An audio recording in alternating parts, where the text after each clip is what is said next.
Good evening. Welcome to the Buck Stops here. I'm Vishnu Sharma. On the program this evening for the second consecutive day, claims and counterclaims by the Congress and the BJP on who owns the Dholpur Palace, claimed by Vasundhara Raje and her family, which runs a luxury hotel in it.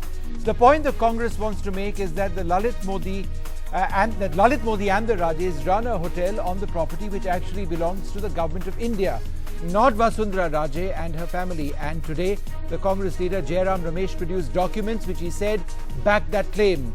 Not at all, says the BJP. So who's right?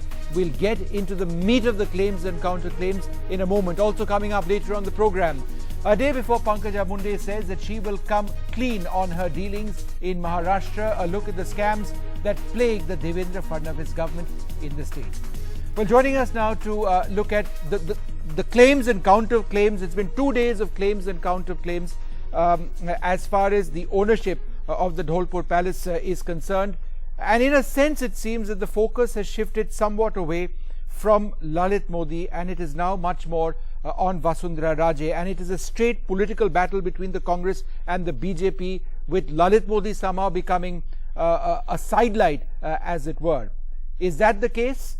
Or will Lalit Modi once again come back into the forefront of this huge scandal? Joining us to look at all of this, Sambit Patra, spokesperson of the BJP, with us, Ajoy Kumar of the Congress, Nalini Singh, the senior editor, with me, Sanjay Hegde, the senior lawyer of the Supreme Court, and my colleague Harsha Kumari Singh, who's also joined by the Rajasthan High Court lawyer A.K. Jain. I'd like to thank all of you very much for joining us. I'm just going to go straight across now to Ajoy Kumar of the Congress to ask him this.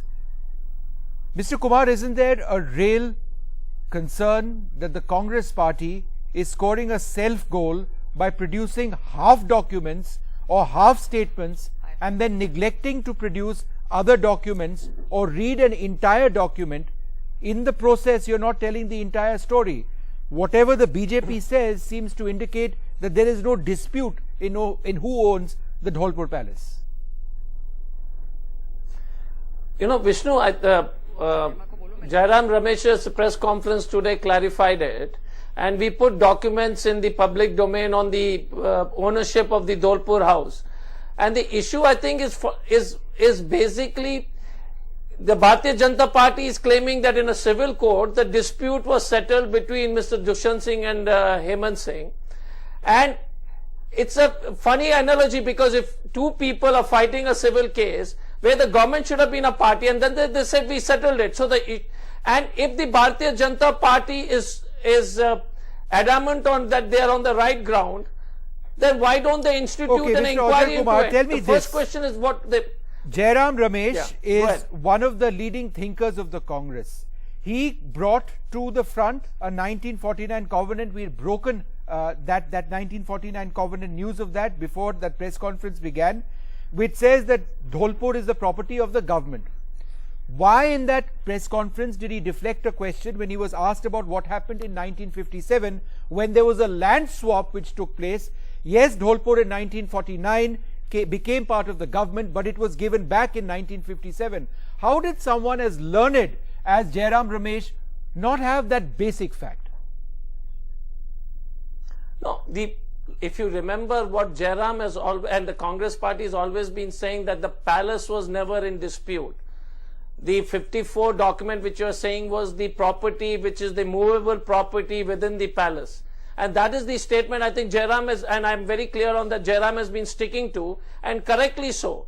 And the issue is, look, the issue is that the property was given to the government of India. It belongs to the government of India.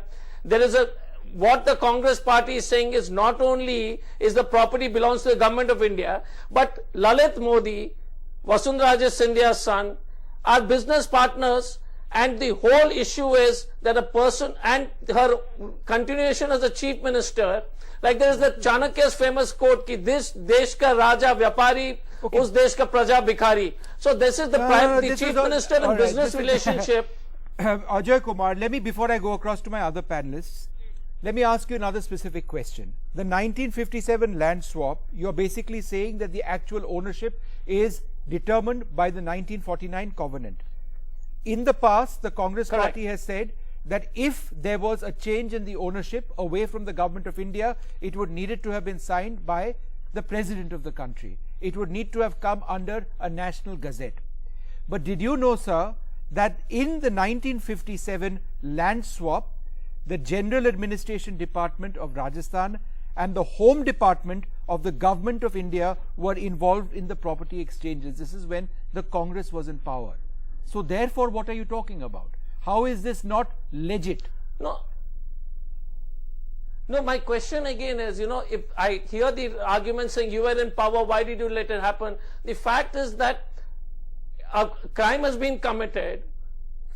We did not catch him at that time. So there was a crime committed in 1957. I'm just trying to understand. And the question we stick, and we stick to the Bharatiya Janata Party tried to confuse with the palace, city palace, Dholpur, and wanted to show it the other way around. Our question is very simple. If the Bharatiya Janata Party is so strong on this wicket and they believe that they are right, institute an independent commission by some senior retired IAS officer, somebody to actually verify all the data available. Sambit Patra, the Congress wants an inquiry. They say that the 1949 covenant is the only thing that's true, everything else is not. If at all an inquiry has to be started, then I believe an inquiry has to be started as to why Mr. Jairam Ramesh is conducting press conference after press conference without doing his homework. Definitely an inquiry should be set up by the Congress party, an internal inquiry as to who allowed Mr. Jairam Ramesh to come up with this half-baked truth. I mean, look, otherwise very articulate spokesperson of the Congress party, Mr. Ajay Kumar, IPS officer himself, today is stammering because he does not have facts with him right. I have the papers with me. When the whole swapping deal took place, I'll tell the number of the letter number as well. General Administrative Department Patrak number D304F1019 दिनांक 11 जून 1956 के अनुसार 22 नवंबर 1958 को, it is a huge letter. I don't want to read the letter, but it says that two properties would be swapped. That is that, just a second, the two properties would be swapped. That is the Kesarbagh Palace will be swapped with the Dholpur Palace, and on these premise stands the 2007 Bharatpur fast track courts record, in which Hemant Singh passes the whole property to Dushyant Singh, the man whom we are talking about. And in fact, the Congress government knew this very well, and that is the reason as to why when from 2007 a hotel was functioning in this property, the Congress government, which was in power both in centre and in the Rajasthan state, never objected to it. And that is the reason as to why when 527 square meter of land was acquired by the National I'm Highway interrupting Authority, you, Sambit, only because I want to paid. discuss that the highway and the land acquired later on. We'll get to that because I want to go year by year. I just want to bring in Sanjay Hegde at this point. Mr. Hegde, is there anything in any part of our law that says that an original covenant, in this case the title deed of land, cannot be replaced by a subsequent law or a subsequent title deed? No, there's nothing. So let me just yes. put some historical perspective on it. What happened with the princely states was that each princely ruler got one palace to retain and his personal property. That was the covenant that India had with each of the states. Yes. Now it was up to him to choose. So rulers who had more than one chose one of them. In this case, it appears that the ruler subsequently exchanged his original choice which was with the Union of India. Perfectly fine, and that transaction was valid right through. The ruler then becomes Hemant Singh. Hemant Singh and Mrs. Vasundhara Raje, they have disputes inter se. Thereafter, they come to a compromise which is recorded by the court. Yes. So as long as Hemant Singh had title, he could have had transmitted it through the legal proceedings in the Bharatpur court. Yes.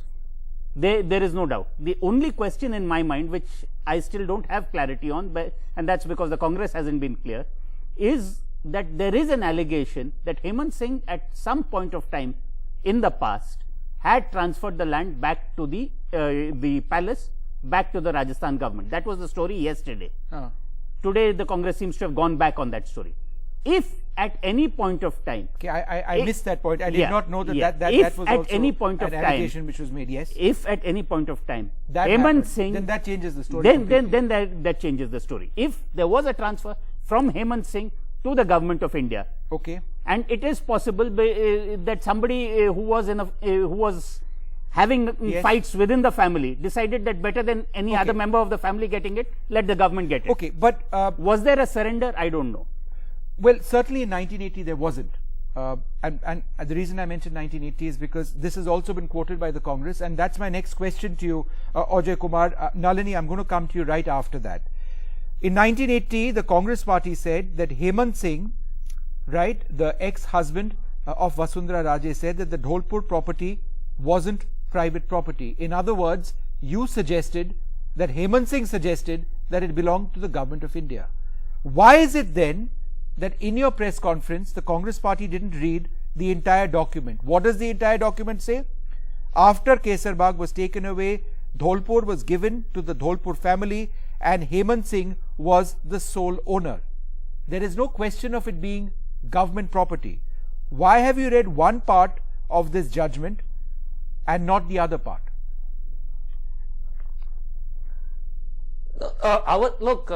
Vishnu, our contention is very simple. The letter dated 1954, and I want to release a press release dated by Minister of State, Government of India, wherein private movable and immovable properties of Rana Udayban Singh are detailed, and Dholpur Palace is not included in it. This is 1954, the annexure. I think Jairam has definitely given it in the press conference. This is a letter dated 10th of April 1954, issued by the Ministry of States for Government of India, wherein Dholpur Palace is not included in the immovable properties or movable properties of the Rana Udayban Singh. So the Dholpur Palace, if it is not in the list of properties, immovable and movable properties, is obviously it doesn't belong to Udayban Singh, it belongs to the government of India. Then what was the additional district judge of Bharatpur in 2007 wrong, right, when he said that movable and immovable properties, this is the 2007 decree, the agreement which was reached between father and son, right, that Dushyant gets movable and it's immovable interesting, properties. Vishnu. I have a slight answer there. Half a because second. no, I want to say that suppose one sec, because Vishnu, no, Sanjay, just a sec, because it's like you and me going and disputing on the India Gate. I mean, the government was supposed to be in a party. Two people say we are disputing this property, and then the third person says we have resolved Okay, it. Sanjay Hegde wants to come in, and then Nalini. Yes, Sanjay. Yeah, the point that is being made is this was a compromise decree. Two parties came to a compromise saying what's in Dholpur is yours, what's in Delhi is mine, what is in Shimla is his. Right. That kind of compromise is perfectly valid as long as Hemant Singh had title to it. Did at any point of time Hemant Singh give up title or give it up? Give it up, and did the government of India take over? That is the crucial question which you have to put to the Vishnu, Congress.